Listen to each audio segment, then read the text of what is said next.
আসসালামু আলাইকুম রহমতুল্লাহ বরকাতু। কেমন আছেন গায়ে সবাই, ভালো আছেন? এটা হচ্ছে আপনার ওই রাঙ্গামাটির রাজস্থলী এরিয়া, ঠিক আছে। আমরা আজকে একটু শুক্রবার দিন একটু ঘুরতে আসলাম।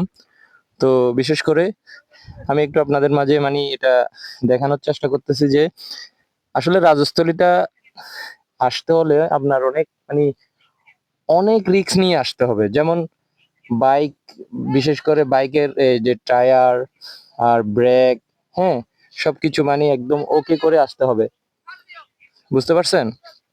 তো এখানের রোড গুলা এমন এবড়ো তেব্রো, এমন সরু, হ্যাঁ। আপনি যদি সরাসরি না আসেন তাহলে বুঝতে পারবেন না যে এটা কত ক্রিটিক্যাল একটা এরিয়া। তো আমরা আসার পরে বুঝতে পারলাম, আসলে এতদিন ভিডিও দেখে যে মানে দেখতে পেলাম যে রাজস্থলী মনে করছিলাম এটা ইজি, কিন্তু আসলে যেটা ভাবছিলাম সেটা আসলে নয়।